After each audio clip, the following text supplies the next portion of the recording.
नमस्कार मंडळी. सणासुदीला ओल्या नारळाची पोळी लाटताना ती फाटते किंवा नंतर कडक होते.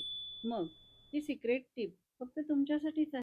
क्षमा फुडीत झोनमध्ये आज आपण करतोय जिभेवर विरघळणारी मऊ आणि खुसखुशीत ओल्या नारळाची पोळी. यासाठी गव्हाचं पीठ, मैदा, तेल घालून मीठ घालून भिजवून ठेवलं आहे.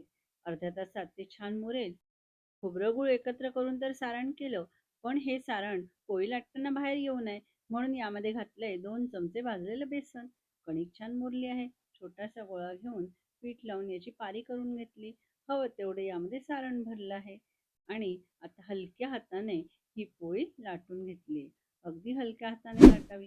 कागदावर काढण्याची ट्रिक एकदम भन्नाट, हाताला चटका बसणारच नाही. पूर्ण रेसिपीची लिंक बायोमध्ये दिली आहे.